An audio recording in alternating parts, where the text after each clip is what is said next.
여러분 안녕하십니까? 포항 MBC 뉴스투데이입니다. 화요일인 오늘 대구와 경북은 맑고 일교차 큰 날씨가 예상됩니다. 당분간 낮 기온이 30도를 넘나들며 덥겠는데요. 자세한 날씨 유하경 기상캐스터가 전해드립니다. 아직 5월의 초여름인데 조금 많이 덥습니다. 어제 대구의 낮 최고 기온은 29도까지 치솟아 더웠는데요. 그래도 오늘은 대구의 낮 기온이 25도에 머물며 평년 수준 예상됩니다. 현재 아침 기온 대구 15도, 안동 14도, 포항도 15도로 출발해서요. 낮에는 대구 25도, 안동은 24도 예상되고요. 포항은 동풍의 영향으로 낮 기온이 19도에 머물겠습니다. 오늘도 큰 일교차에 유의하시기 바랍니다. 오늘도 대구와 경북 내륙을 중심으로 안개가 끼어있는 곳이 있는데요. 아침까지는 가시거리 1km 미만의 안개에 유의하시기 바랍니다.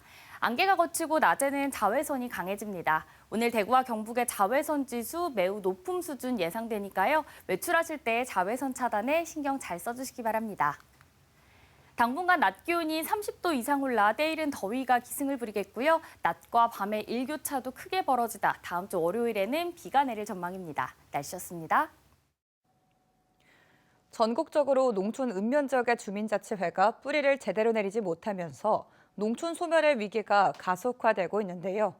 특히 경북, 그중에서도 포항은 주민자치회 불모지라는 오명을 듣고 있습니다. 장성훈 기자가 보도합니다. 풀뿌리 주민자치 활성화를 위해 정부는 2013년부터 읍면동별 주민자치회를 시범 운영하고 있습니다. 주민자치회는 지자체의 예산을 받아 주민들이 직접 자치계획을 수립하고 집행하는 주민자치의 핵심입니다. 법제와 지연 등으로 확대 시행이 쉽진 않았지만 지난 10년 동안 주민자치회는 비약적으로 늘어나 전국적으로 1000개를 넘어섰습니다. 하지만 대부분 수도권과 대도시에 집중돼 있어 지역은 여전히 걸음마 수준에 머물러 있습니다. 특히 경북의 주민자치회는 의성과 안동 2개 시군의 29개로 비슷한 조건의 경남과 비교하면 7분의 1 수준입니다. 최근 1년간 증가세를 비교하면 그 차이는 더욱 확연합니다. 경북 제1의 도시 포항은 주민자치회는커녕 전 단계인 주민자치위원회조차 없어 주민자치의 불모지나 다름없습니다. 포항 같은 경우에는 어떻게 보면은 거의 작은 대한민국이거든요. 없는 분야가 없다 보니까 이게 행정할 때도 처지고 느려지는 부분이 그런 것도 조금 영향이 있습니다. 하지만 포항시 의회는 과거 주민자치위원회 설치 조례를 추진했다가 기존 단체의 반발로 무산된 사례를 언급하며 포항시의 의지가 부족하다고 평가합니다. 이미 경북 도내에서 다른 지역은 활발히 실시하고 있음에도 불구하고 포항시는 이런 제도적 개선에 대한 부분에 거의 투자를 하고 있지 않다고 봐도 무방합니다. 전문가들은 농촌 소멸 위기를 극복하기 위해서라도 주민자치회 활성화는 반드시 필요하다고 지적합니다. 지방자치단체가 뒷받침해주고 권한이나 예산만 어느 정도 좀 인력이나 이런 게 좀 뒷받침이 되면 훨씬 더 참여도나 이런 거는 농촌이 더 높거든요. 한편 의성군은 전국에서 유일하게 18개 모든 읍면에서 주민자치회를 운영하고 있습니다. 스스로가 지역 의제를 발굴하여 주민 참여 예산 사업을 해나가면서 지역의 문제를 스스로 해결하는 주체로서의 인식을 가지게 되었고 또 공동체의 의식을 또 회복하는 긍정적인 결과도 나타났습니다. 주민자치가 농촌 지역과 주민들의 삶을 근사하게 바꿔놓고 있는 좋은 사례입니다. MBC 뉴스 장성훈입니다. 북유럽의 신성장 산업 성공 사례를 포항시 정책에 접목하기 위한 포항시 방문단이 오늘 29일까지 덴마크와 노르웨이, 오스트리아 등을 방문합니다. 이강덕 시장 등 방문단은 먼저 덴마크 해상풍력단지를 방문해 해상풍력 조성 과정과 주민 수용성 확보 방안을 청취한 뒤 유럽 최대 수직형 스마트 농장과 노르웨이 연어 스마트 양식장 등을 둘러볼 계획입니다. 오스트리아에서는 매립장, 소각장 등 주민 기피시설 운영과 설립 과정, 마을 주민과 관계 등을 확인할 예정입니다. 이달 초 대구에서 전세 보증금을 돌려받지 못한 전세 사기 피해자가 스스로 세상을 떠나 안타까움을 전했습니다. 전국에서만 8번째 희생자인데 더불어민주당은 더 이상 희생이 없어야 한다며 이번 국회에서 전세 사기 특별법 개정안을 통과시키겠다는 의지를 보이고 있습니다. 이런 가운데 민주당 내에서 약자 지원에 나서고 있는 이른바 을지로위원회가 대구 남구에 있는 전세 사기 피해 현장을 찾았습니다. 보도에 권윤수 기자입니다. 전세보증금 8,400만 원을 돌려받지 못해 경제적 어려움을 겪다 지난 1일 세상을 떠난 여성이 살던 대구의 다가구 주택입니다. 이 건물 임대인 조모 씨로부터 전세 사기를 당한 피해자만 10여 가구. 신혼부부인 김모 씨도 그중 한 명입니다. 6개월 전 1억 2,500만 원의 보증금을 돌려받았다면 새 보금자리에서 2세 계획도 세웠겠지만 모두 물거품으로 변했습니다. 법제도와 이 부동산 법이라든지 이런 공인중개사도 마찬가지고 아무도 책임을 지지 않고 피해자들만 오로지 저희들만 그 피해를 오롯이 다 져야 되는 이 상황이. 전세 사기 특별법의 개정을 추진하고 있는 더불어민주당 소속 의원들이 대구 피해 현장을 찾았습니다.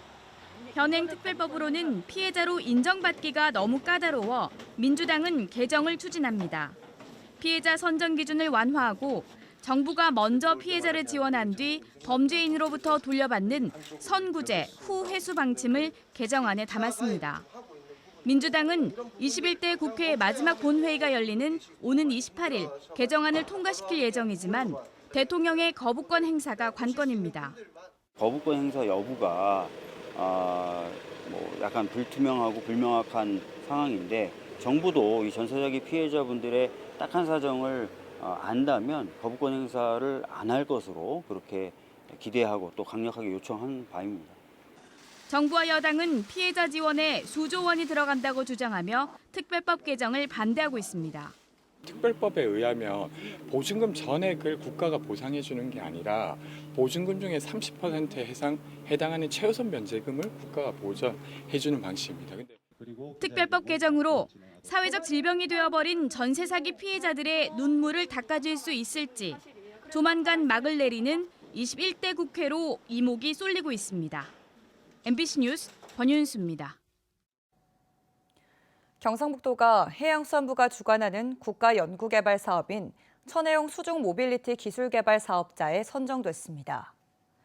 이번 공모 사업은 국내 최초로 유인잠 수정을 독자 기술로 개발하는 것으로 포항에 있는 해양과학기술원 수중로봇 실증센터를 중심으로 총 사업비 435억 원을 들여 2030년까지 7년간 연구를 수행합니다.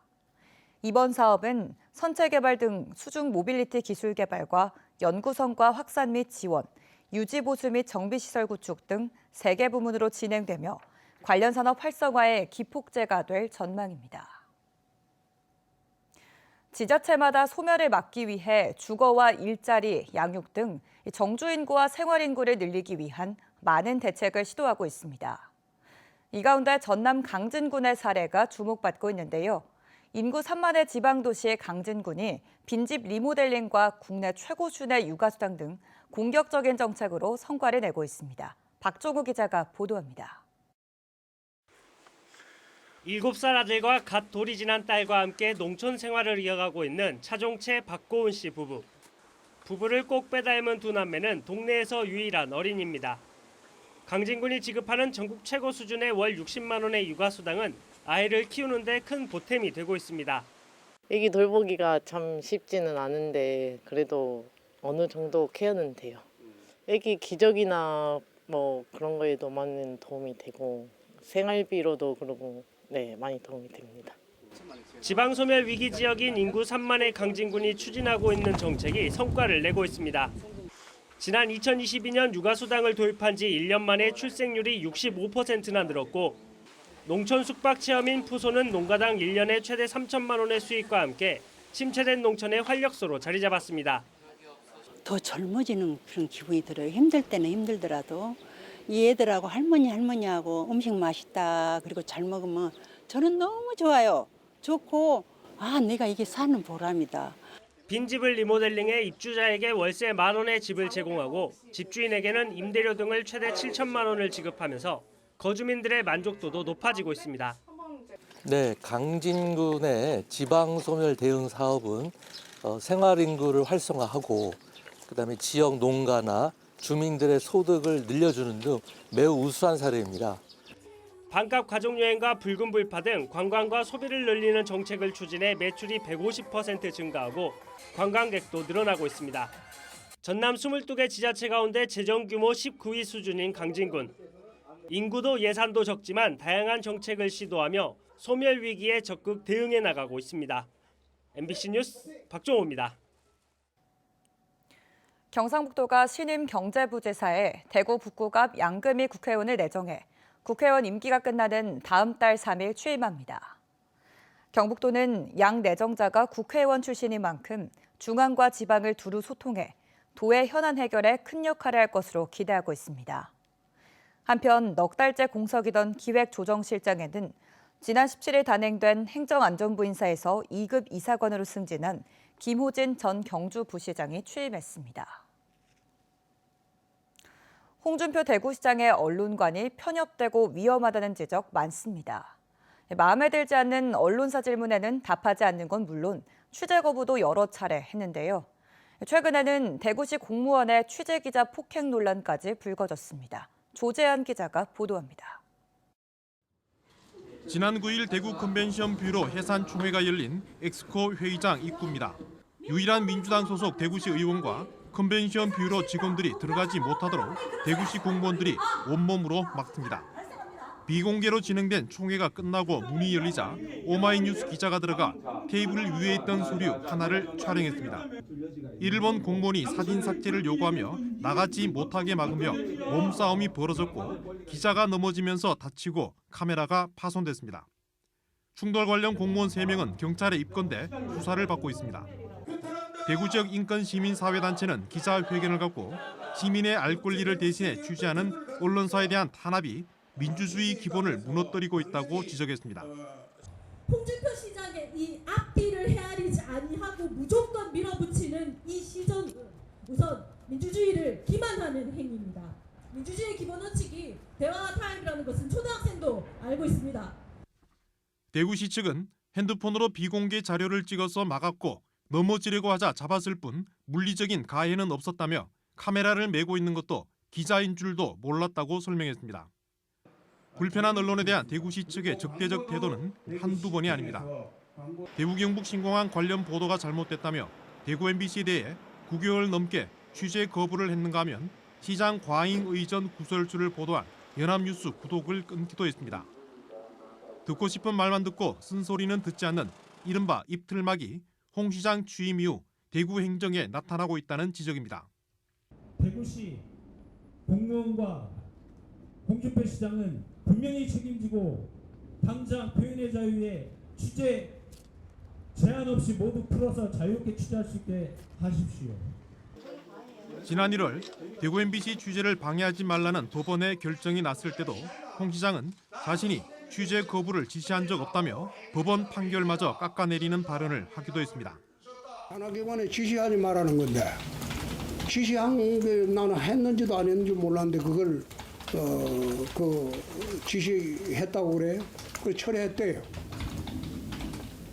가처분 내용이 뭐 그 지시하지 말라는 건데 지시 안 하면 되지. 한 것도 철회했다는데 아무 의미가 없지. 홍준표 대구시장과 대구시의 편협되고 위험한 언론관과 강경 일변도의 밀어붙이기식 정책이 민주주의를 위협한다는 지적을 받고 있습니다. MBC 뉴스 조재환입니다.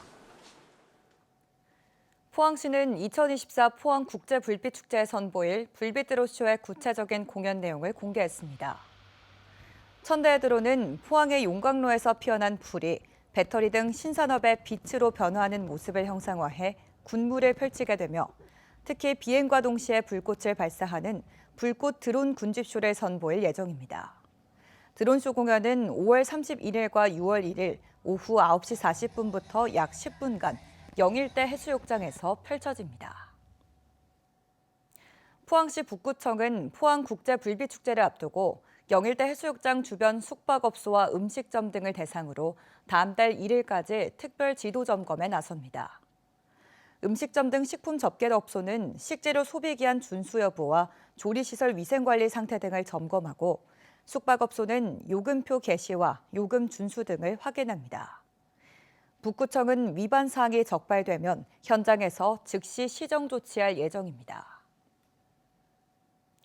반도체, 배터리, 바이오 등 첨단 산업 석박사 인재 2,000명 양성을 위한 정부 지원 사업에 포항공대와 경북대가 선정됐습니다.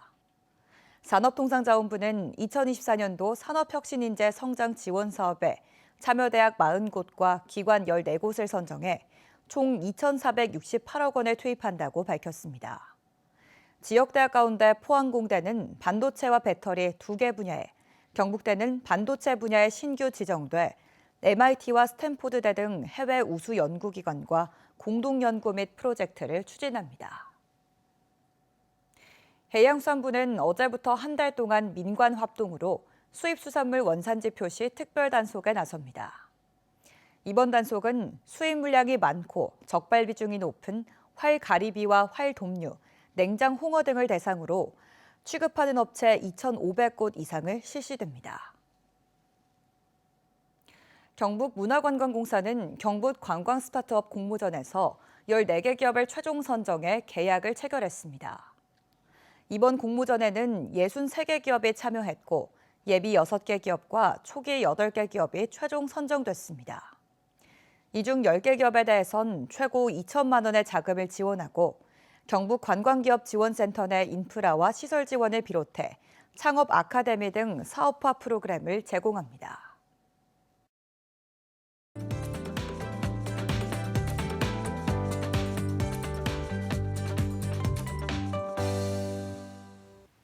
아직 5월의 초여름인데 조금 많이 덥습니다. 어제 대구의 낮 최고 기온은 29도까지 치솟아 더웠는데요. 그래도 오늘은 대구의 낮 기온이 25도에 머물며 평년 수준 예상됩니다.